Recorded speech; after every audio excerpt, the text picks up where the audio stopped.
Hello, everyone, and welcome back to Retention Chronicles. Today, I am joined by Molly Kerrigan. Thank you so much for being here, Molly. Super excited to learn about you, your expertise, your background, and Shinesty. So, can you say hi and give us a little bit of your background to start us off? Yeah, for sure. So I'm Molly. I am director of retention at Shinesty. My background, I kind of picked up retention early. I started as a email marketing associate at a startup, however many years ago.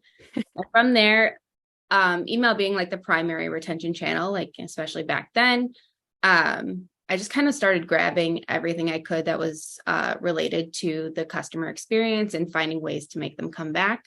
Um, and 2 years ago, I joined Shinesty as director of retention, which has been pretty interesting, focusing on subscription and just like making sure those people stay with us and reducing our churn rate. So it's been a journey, and now I am selling underwear to people on a monthly basis. So Yeah, I love that. What an intro.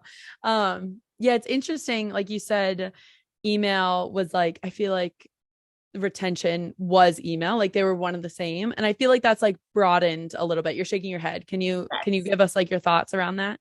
100%. It was, I mean, we're talking like 7, 8 years ago or whatever, when like I think Marketo was like the platform for Mm-hmm. retention, right? Like it was all about getting certified in that and learning how to like set up special segmentations in order to talk to customers one-on-one. Well, then you start realizing that like maybe email isn't the only way people are engaging. There's like so many different ways for people to access your content. So I think in the past few years, SMS has obviously become a huge channel. Search is a huge opportunity, even for returning customers. You can't really just rely on people opening an email in their inbox because it has become so flooded. It is such a popular channel at this point, and it's, a lower cost channel. So a lot of people, a lot of companies tend to focus on that first. So over the past few years, it's been definitely trying to find those opportunities and those additional channels. Like we're trying direct mail. We're trying, which is kind of an old school channel, but still really Mm-hmm. fun. Like we do catalogs every year, and our customers absolutely love it. That probably gets like some of our top engagement for the year. Whoa, that's really cool. Okay, I want to dive into all of those different channels, but before we do, to give our listeners context, can you give like a boilerplate of Shinesty and what you all do? Yeah, so Shinesty has actually been a really interesting company. It started, I want to say 8 years ago. Um, I joined 2 years ago. It's kind of had several different phases of of the business. Um, we primarily we were like a suiting company not too long ago, like Oh. primarily a suiting company. We are still a suiting company. We still have plenty of suits available, anything that's wacky. But during the pandemic, we kind of had to shift our focus, and underwear just became the thing. As a company, our goal is to actually just have people kind of take life a little less seriously. We want to be that kind of humor that people get. And then we identify these like really great products, as opportunities to convey that to the world. Um, so it's, we call ourselves an irreverent clothing brand. Um, I love that. and our ultimate goal, our primary focus is entertainment. We want you to be entertained by every piece of content you receive, and we want to pleasure the customer, which is one of our core values. And that just means that like we want to make you laugh, we want to engage with you, and then we also want to deliver you like really high quality products, whatever that may be. Oh, that okay. That I get that sense, like just through your website and social and everything surrounding your brand of like entertainment comes first. And I don't know if I've had an interaction like through this podcast or through um other brands in the space where they would say like that's their first pillar or like their primary goal is entertainment.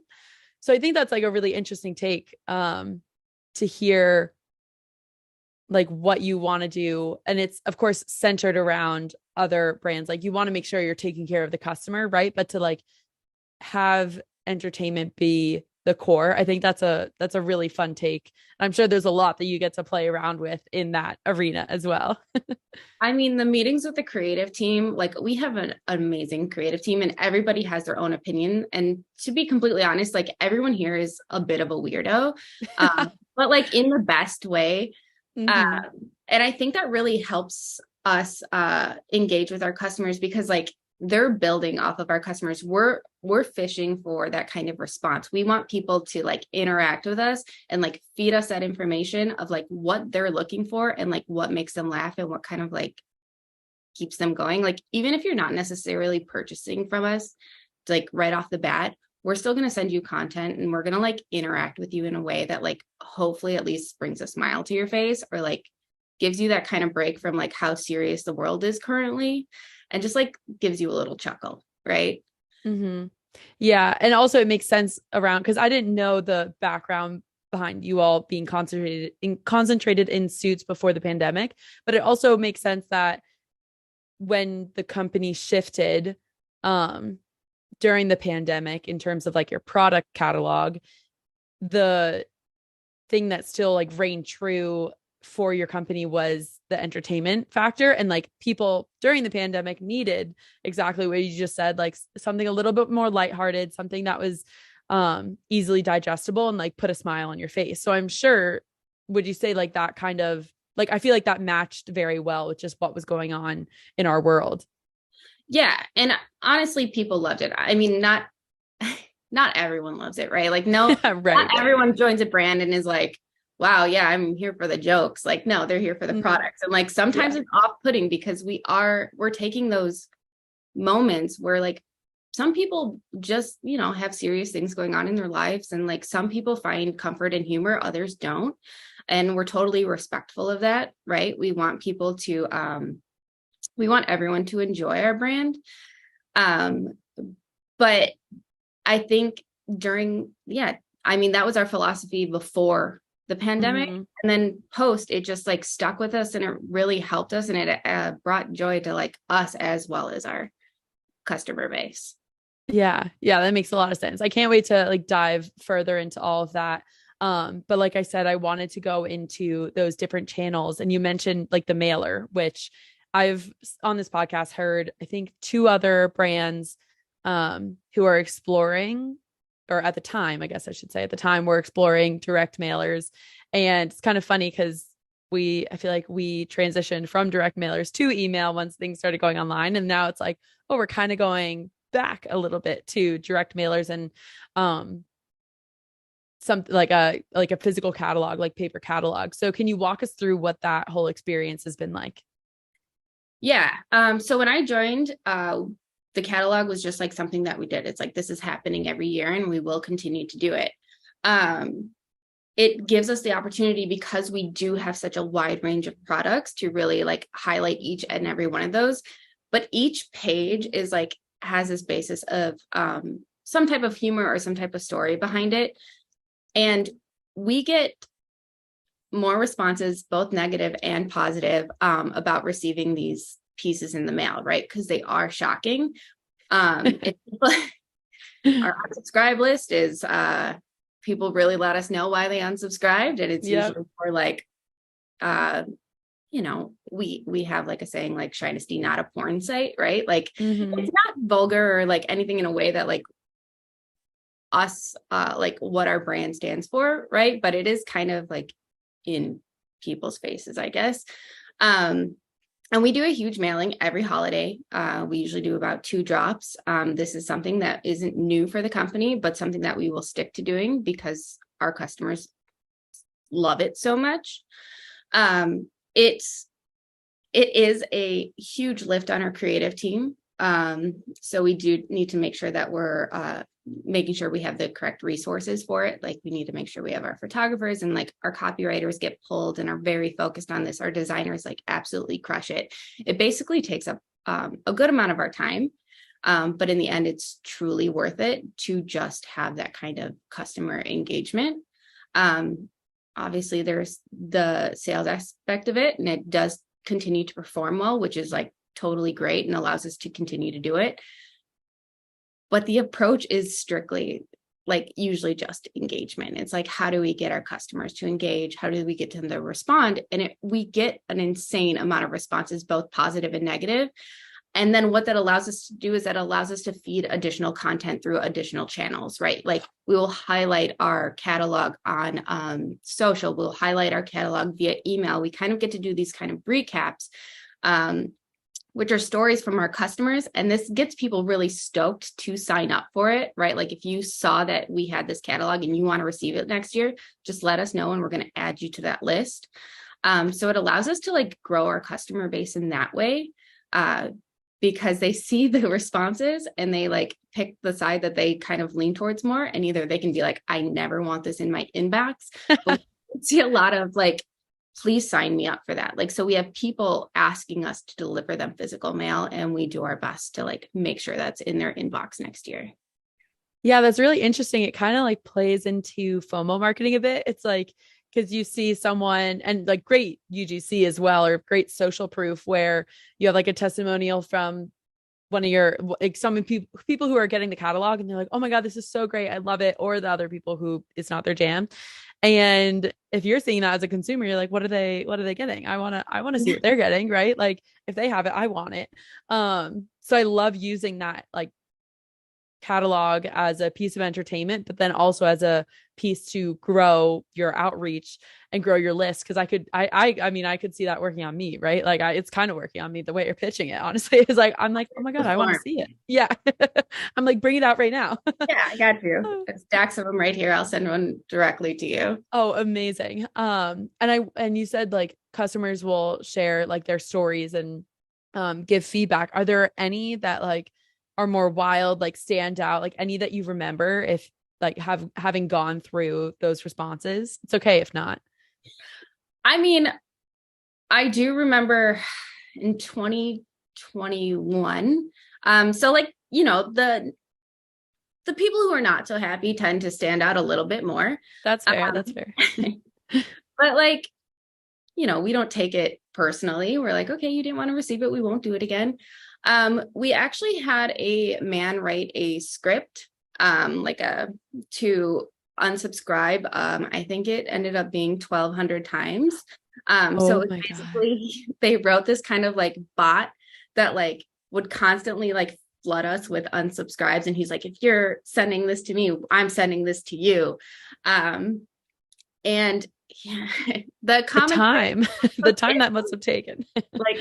Yeah, we opened up this list of unsubscribes, you know, because do not mail lists, like we said, we follow those. And just to read this over and over again, and like the comments would get like more and more heated, and it's like, I promise we're going to take care of this. But that did feed a lot of content, because it's like, if this person is so anti this catalog, people are like, we use that in email marketing. That was like part of our search for leads, right? Like we referenced, I don't remember the first name of this person, but we're like, person unsubscribed 1,200 times. And people are like, oh, I need that in my, I need that in my that life. Sounds exactly what I need. Yeah. So it worked for us. And we did take them off the list. So they're taken care of. And then our customers get a little chuckle about it, you know. Yeah. Self-aware. Yeah. We know. It's good that you all like, I feel like you couldn't work at a brand like Shinesty without having the ability to say like not take it personally, right? Because I, like you said, like it can just be something that people look at and they're like, they decide immediately like, this is for me, this is for not for me, whatever. And I feel like it would be really tough if you and your team were like being like, oh, they don't want to be part of our brand, like that sucks, like really taking it personally. So I feel like you kind of have to have that like armor or that barrier, that wall, or that acceptance that it's like, we're going to find our people and they're going to be our people, and there's going to be others who aren't. Yeah. And to be honest, we just want, like, we're aiming for people to know we exist. And like what side you are on is okay by us. We're going to try to, like, we want to make people happy, right? Like that's our ultimate goal. But like, it doesn't work for everyone. And that's kind of just something we've accepted. And we're a little self-deprecating, like we'll admit to our mistakes. We present this as a mistake, like, oops, we didn't mean to upset people this much, but it ended up happening. Yeah, yeah, that's a great way to put it. I would hope like listeners, I'm sure can agree or can see the relatability factor that lies within that. I would hope so. It's like your ultimate goal, especially like as a company, should be to uh make sure that like your people are taken care of. You don't want to like knock anyone down or anything like that. I mean, we're self-deprecating too. Like we know like we're not perfect. And we will call those things out, right? So it's not like we're not aiming to attack anyone or anything like that, right? It's just like you can't always be for everyone. And you want to just approach that in a way that's like understanding, but also like gives our customer base like what they need as well. We're not going to kind of like mute ourselves in a way that would impact the people who are truly enjoying it.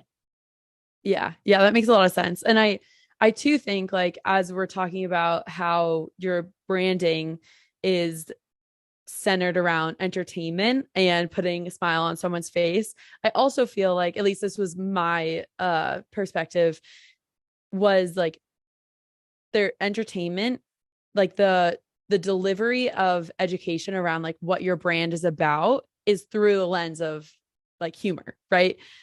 But you still are able to understand like what you all do, what is important to you, how you stand out, what your products are all about. And so I want to talk about kind of like, how do you find that balance of trying to educate the consumer around like, hey, this is why we're important, this is like what we promise to you as a brand, like the quality of great product. I know there's like the, what is it, paradise, like ball hammock pouch cooling underwear, like that whole phrase, it's like on your website front and center. Yeah. Right. But then you have all these different images and these videos that are funny, but also communicate what your product is. So how do you strike that balance between the two? Yeah, it's tough because you don't want to come off as like we we get a or we used to get a lot of feedback, or like we do get a lot of feedback that like I bought my husband or my significant other this as a joke, and then they turned out they loved it, right? So we kind of use those testimonials, right, where it's like I bought this because I thought it would be funny, and then they wore the product and it was like they loved it and they become a subscriber. And then like jokes on me. Yeah, like it's I like, thought. so we use that content. Like people will send us, we try to engage with our customers in every way possible, right? So if they send a video in, if they send an email in, we're responding because we want to talk to them like one-on-one. But when it comes to like product development and like how seriously we take it, like customers feel very comfortable like providing us feedback. So we're constantly taking that into consideration when it comes to product development. And then also we're trying to expand our line, right? We want to make sure that things make sense for our customer base. So like the Paradise Cooling Boxers, actually it's underwear because we have women's products as well. But we were like, what else do people need other than like the standard kind of modal fabric that we're using currently? And we just thought this was like a nice kind of expansion of our line, right? Like they're great for working out in. They're great if you have like a job where you're kind of like more physical, right? Like more of like construction workers, firemen. Actually, I'm not sure about firemen. I think there might be some like fire, like I don't know. But any kind of like more heated, anything that's going to get your body moving a little bit, these cooling boxers are great for, or if you just live in a warmer climate. And we worked really hard. We have like an excellent product team who were like exploring all these different fabrics. And we actually came up with this cooling fabric that I said not only is in the men's boxers, where we got to add that our ball hammock pouch, right? So we kept our signature kind of product in it and just like like did the next version. And then we created our women's line. So we have a women's thong, we have a women's bralette with the Paradise Cooling fabric. And then we also incorporated it into our athletic shorts. So the liner is also that cooling Paradise Cooling fabric that we came up with. It keeps you cooler, which is like, it just made sense for us. It's like our customers will go to the gym, or like they'll want that kind of support that they get with our standard boxer, but then they'll want to expand it and like have the shorts that go with it. So like it was just a product. It was a nice jump into something that like just made sense for our customer base. Yeah. Yeah, that makes a lot of sense. And how do you think, like, speaking of your role with retention, how do you think like all of this that we've been talking about, like branding and educating the customer and the brand awareness, how is that playing into how, you're approaching retention? Yeah. I mean, it is, like I said, it is tough, right? Like we have to come off as the experts, but we also have to make you laugh. And when it comes to retention, we want people to be confident in what they're getting, right? So, I mean, the best and easiest way to retain a customer is to have a really solid quality product, right? Mm-hmm. Yeah. That's it. Like you want your core products and the things you're really pushing to really pleasure the customers, and make sure that they're truly enjoying it. And then we also want to continue to provide variety, right? I think an interesting question is like, why do I need an underwear subscription? Mm-hmm. Right? Like, so it's like, there's the novelty of it, right? Which comes off with like our new prints that are released every month, right? Like we have an excellent design team that like is constantly coming up with things to either make you laugh or like something that you would want to wear, just like the newness. And then there is like this idea that you're actually supposed to replace your underwear every like 6 to 12 months, right? Which most people don't know. So this is kind of like this nice opportunity to like not set it and forget it, but like set it and know that you're going to like completely refresh your drawer every year. So like from a retention standpoint, my approach is just really thinking about what makes sense for a customer and like thinking about what they actually need in their life. Like they're just humans, right? Like we're all experiencing the same thing together. And like I love the idea of making a good quality product extremely accessible, right? And something that they don't really need to think about in a good way. So it's like we're basically good quality on a cadence that just makes sense for them, right? And then to kind of like we want to like overtake not just their underwear drawer, right? We want to provide like, we want those shorts to be next. Oh, you've got like a funny special occasion, like trust us, we got like some solid suits. Like if you've entered from one product or another, like we want you to feel confident in that quality, that you'll come back and like try something new from us, because we are still a company and we are like serious, and we do take our customer the quality of our products very seriously. So yeah, that makes a lot of sense. I was gonna actually ask you about like how your team like approaches if you're rolling out like new patterns every month, if you're looking to expand your like catalog, if that plays into retention of like new releases, because I always think that's interesting with something like, I think that's interesting in any category, but especially in apparel, because it's like you can always, I feel like, find a new way to wear something, or a new pattern if you find that product that you love. Being able to have it in like multiple colors is always so fun, and I don't think you necessarily get that in other verticals. Maybe like the beauty industry where you could like try different shades, but I think that's just super interesting to have that opportunity of like, when you're thinking about retention, how are your products lending themselves to making the customer want to come back and like buy more things, interact with your brand, like see new launches. It's all so fascinating to me. Yeah, I mean, for something like underwear or even suiting, right? Like we have those customers who are totally dedicated, and we want to make sure that they're happy and still enjoying themselves, and like getting that chuckle from like us putting, you know, constellations, subtle constellations having intercourse on their underwear, right? Like we, it's such an interesting focus to sit there and like think about what our customers would like next. Right. Right. Yeah. Like, how do we one up ourselves? Like, how do we get them excited about that next pair? And like I said, the quality's there. So now it's just like, okay, put a new pattern on it and make them laugh. And we do focused emails like every month about it. Like we have focused ads about like the new prints each month. So we're hoping that like those things will catch our existing customers' eye. I mean, obviously that's a great acquisition tool as well, but like catching our existing customers' eye and like having them, they like need that product, right? Like they're already satisfied with the quality of it. And now it's like, I just want that, like, I want this new fun design under my clothes, right? Like it's exciting.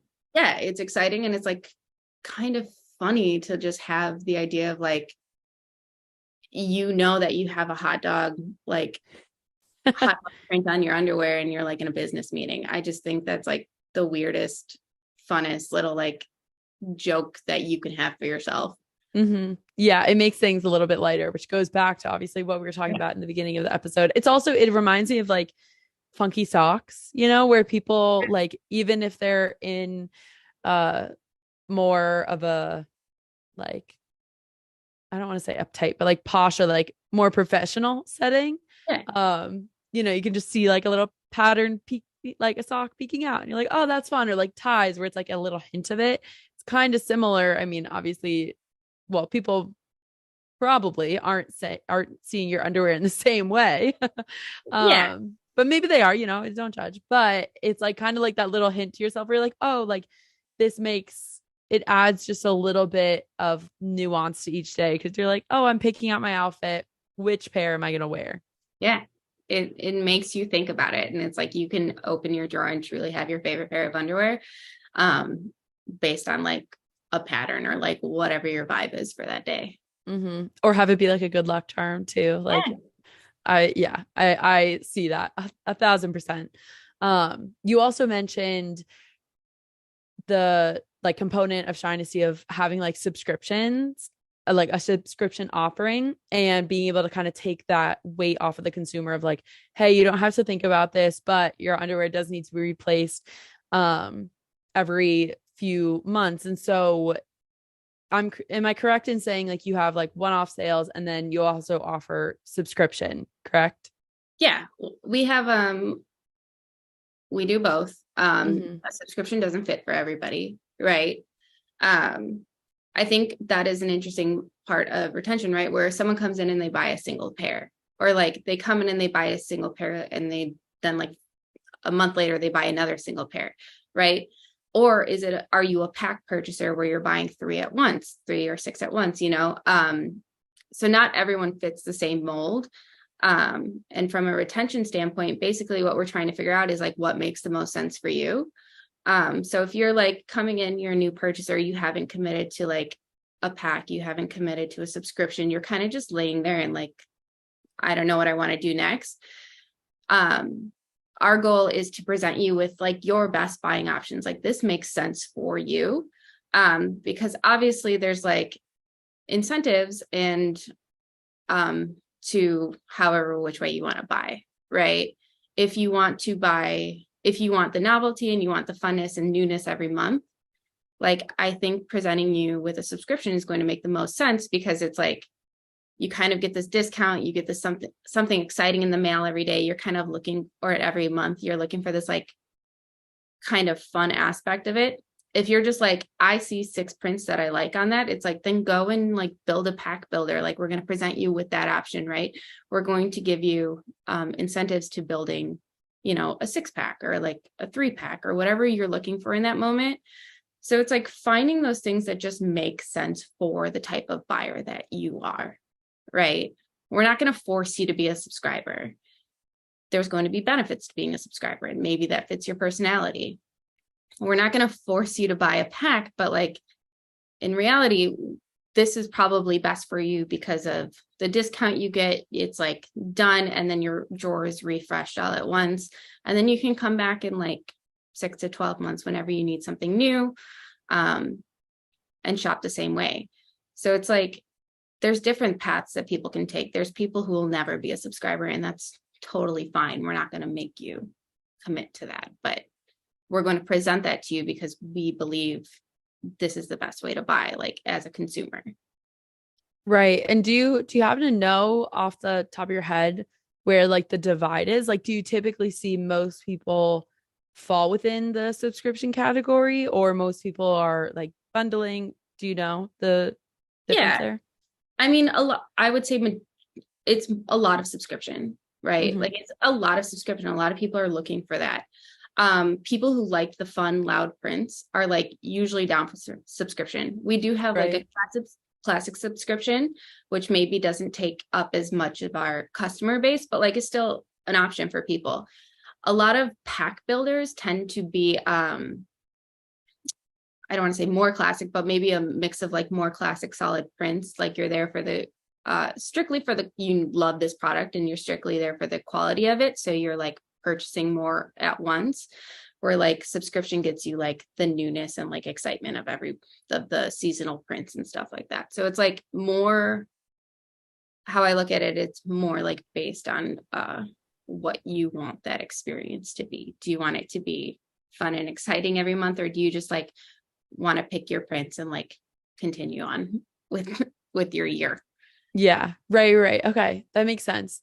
I was kind of gathering that probably more would fall within the subscription customer profile. So yeah, super interesting stuff. And then I know for us, at least in like the post-purchase experience, like segmentation is a big part of meeting customers where you're at and making sure that like if someone's a subscriber versus if someone's a repeat purchaser or a first time buyer, customizing that experience to see what to just relay the correct information to each person. So is that something you all are doing at Shinesty? If so, can you walk us through it?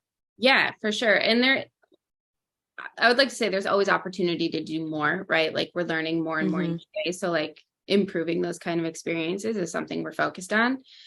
But I mean, for a post-purchase flow, right? Like we have a couple that exist just based on like what you purchased, right? Like if you purchase once from us and haven't purchased again, and say you just purchased an e-com order, you didn't purchase a subscription or a we don't have like a ton of information on you, we're going to drop you into a flow that's kind of going to explain your options, right? Like the first email that's going to come is explaining the benefits of subscription, right? We're going to like hope that they enjoyed their pair, which we have like review requests and stuff like that. We do have that type of follow-up, but then this is just presenting your options to buy. It's like a opportunity to educate, right? We have this large catalog, so like this is what we think would be best for you. And we usually start with subscription, right? Because in our eyes, that's our best deal. It builds the excitement. Next, we're going to move into packs, right? We'll like explain that like we have this pack option. This pack builder is pretty great, right? You get that experience. You get to select what you want. You don't have to like get a mix pack. Like you get to pick every single pair and just build your pack. And the more you add, the larger the discount becomes. And then we ship it off to you. So that would be like our second option, because we believe that is a excellent way for you to purchase through our site. And then if you're just like not feeling it right now, like say you don't want to purchase just yet, but like you want to stay engaged with our content, we're just going to kind of start like talking to you in a way that's like, we're going to continue to just like entertain you until you're ready to make that purchase. Because everyone's kind of on a different buying cadence, right? Like maybe this was a treat for yourself and you purchased it once. Maybe it was a gift for somebody and you're not ready to purchase for yourself just yet. That doesn't mean like, okay, we tried and we're done. We're going to like move you into like our campaign flows. Or if we see you like browsing on site, then we get a little more then we'll get a little more targeted and just kind of like talk to you in a way and like show you some things that we think you might be interested in. We do a lot of work with Wonderkin. We have been expanding with them lately to figure out ways to like provide customers with things that we think they would like based on their interaction and previous purchases with us. So we're trying to get smarter, and there's constantly the opportunity to get like more targeted to really provide people what they want based on their behaviors. Yeah. Yeah. I'm glad. I'm not super familiar with Wonderkin. But that sounds super awesome. And like the fact that you're able to have all the data behind what your customer looks like. And you said like if they're searching on your website, and able to segment the experience. I know as a consumer, when I receive those emails or SMS or whatever, however you're communicating with the customers, it goes a long way because it just shows extra intentionality. But I also like that you also have the approach of recognizing like, hey, maybe this was a gift or a one-off purchase, or like a treat yourself moment, and you're like, we still want to be present even if you're not like the top 1% of our consumers, right? Like we'll still entertain you. It's like a friend, like being like, oh, we'll keep in touch. We'll still like provide you these benefits, even if you're not part of these different customer profiles. Yeah. And that just might mean that they're just not ready at the moment, but like there's still some interest in engaging with us as a brand, right? So we're going to keep them around, and we want to make sure that they're getting what they want from us at least, and hopefully they've enjoyed the product or they've received feedback on the product that they've given as a gift, and like when they're ready, they'll make that move and either get themselves in it or get themselves a refresh. Mm-hmm. Yeah. And I like to ask as well, along with segmentation, because I know this has come up with other guests along the lines of like, you have email and SMS. If you're just talking about those two channels alone and you're segmenting for the customer experience, how are you all approaching like how they're working together in terms of like, are you sending majority of your communications through email with those different experiences that you just walked through, or are you kind of coupling them with SMS? How are you approaching that? Yeah, it's been actually really interesting in the past like year and a half. It's we've seen this kind of like shift in like what channels people are prioritizing, right? So as of right now, we think last year we were prioritizing maybe SMS a bit more. Like if we had your phone number, we would focus on that. But then we started to realize that maybe email was dropping off a little bit more than we'd like. So we kind of are having them work together at this point. Like, I don't think it's terrible to send people it's not the exact same message, but like the same information through both channels, right? As long as you're delivering it in a different way, because there are so many times where I miss an email, but I'll get a text message, right? Like people aren't engaging with every type of content that you send them. Like your open rate is never going to be 100%, right?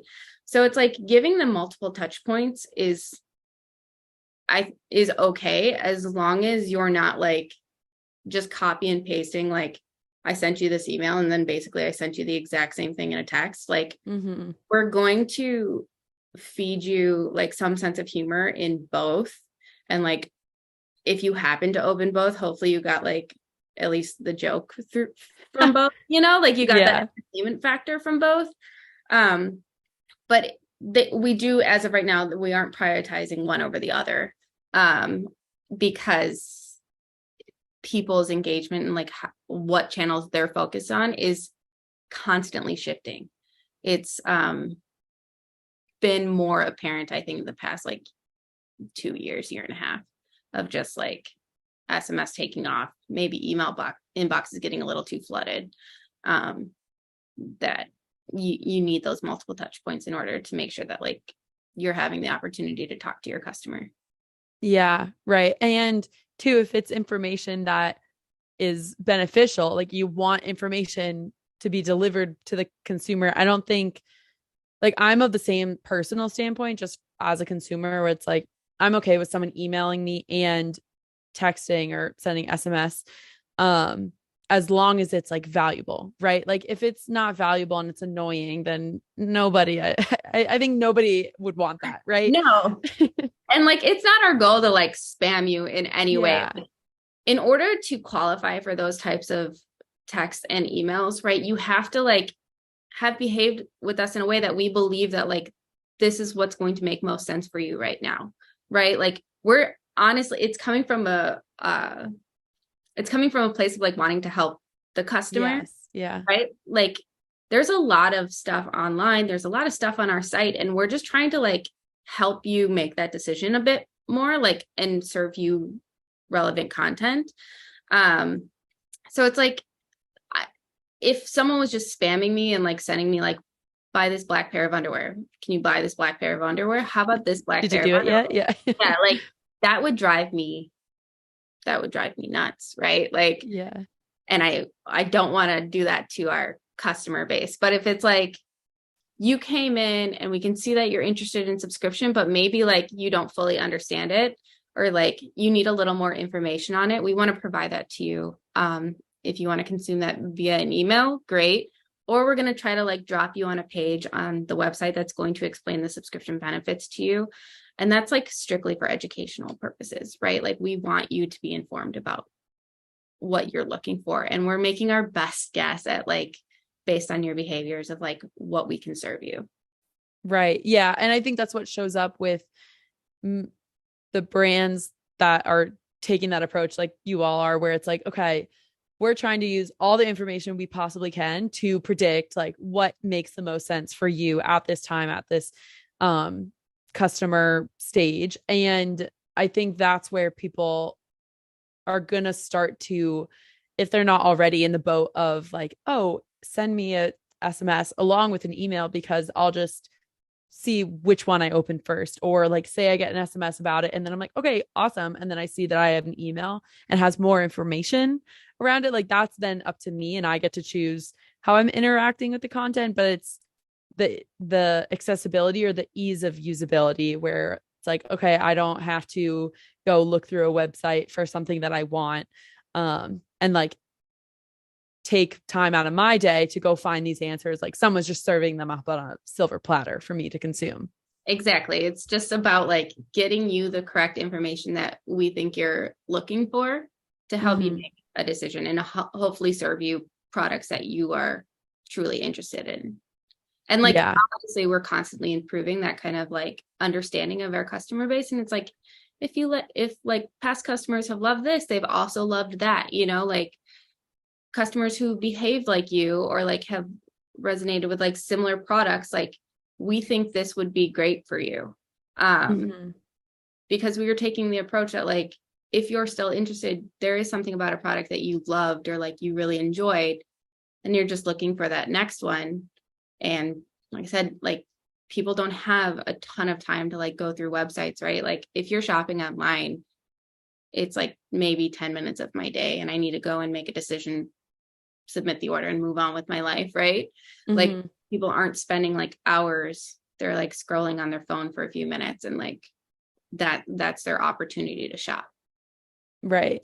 Yeah. I think that makes a lot of sense. And as we're talking about segmentation and subscriptions and just meeting the customer where they're at, I also wanted to ask you if you know off the top of your head, because so majority or a lot of your customers fall in that bucket of subscriptions, can you describe to us what it looks like at Shinesty for returns or exchanges? Because I know this is super top of mind, just as we just launched our integration with Loop. So like this is now something that I personally haven't thought a ton about, but it's super interesting for me to now ask brand reps like yourself, like how does that filter into, you know, the post-purchase experience and what we're talking about with like wanting to make sure customers are informed and wanting to communicate and segment experiences based off of what's going on in the customer journey. Yeah. I mean, returns and exchanges is going to be like a huge focus of mine this year, which I'm working with Loop and like figuring out those rules and how to make that like ease of a return or an exchange easier. But what's interesting is like we're actually taking that information, right? Like we launched a new subtech in September of last year, right? Because we wanted to improve that customer experience. From a subscription standpoint, if you got a print that you didn't enjoy, you could go in and exchange it. But you can still do that, but based on that information and what we were seeing in terms of returns and exchanges, is that we built this new subtech where you can actually go in and select your print before it even ships, right? So like we've built it in a way that like we're no longer assigning something to you. And that was some education that we learned through the return and exchange program. That would be a reason why a lot of people wanted to exchange, like our prints are loud, you know, or like some people might find some funny and not others funny, right? Like, and we always wanted to provide the customer with what they want, right? So like instead of like using that kind of like Loop return and reporting to understand that like a lot of customers were exchanging just based on the print, right? Let's like solve that and like let's build a subtech that actually allows the customer to select what they want before it sends out and remove that like point of friction. But yeah, and like other than that, with like returns and exchanges, we offer free returns and exchanges in the US, right? So we're constantly trying to make sure that like, because our product catalog is so big, like there has to be different rules for like every type of product, right? Which gets kind of complicated, but like we want people to feel comfortable. Like if they needed a new size or they wanted to like exchange for a new pattern, we want to make sure that that is readily available at their tips. And like Loop has done a pretty solid job of like giving us that flexibility.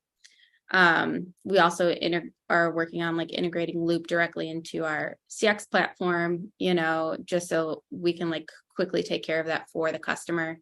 So there's a lot of opportunity there, and that's going to be a huge focus in 2023. Yeah, super interesting. Thank you for like giving us details around that, because I've also seen, I think we're trending towards that where it's like, okay, returns and exchanges are going to be very important, are going to be like now another deal breaker or now another way to impress your consumer base. And I'm so glad that you brought this up, in that you're working to like remove the friction point that you described of someone getting a pattern that just isn't for them. Because I almost asked that earlier, and then I was like, okay, no, we're having such a good conversation. Yeah. So I just dropped it off. But I was going to ask if people can like if people can select before they get their package sent to them which patterns they want. So I think I love hearing that. Just like super interesting to me to kind of get like a insider view of how brands are working through using their data for returns and exchanges, and then how they're using that to inform their strategy going forward. Yeah, and I think there's still huge opportunity there, right? Like you're ordering offline, right? You're not trying things on, you're not seeing them in person for the first time. Like you're getting them delivered to your home, right? And so you might think this is your size, you order the incorrect one. So it's like, you want a company that you feel comfortable with, like just quickly, easily making that exchange, right? Mm-hmm. So that is our goal. And I think that should be basically the goal for any e-commerce company, right? It's like, let's just like, how do you kind of, they're not in a store, they can't just like walk out of the dressing room and go select a different size. How do we ease that tension and like make that as seamless as possible in order for them to get the product that they actually wanted or that they will actually use? Mm-hmm.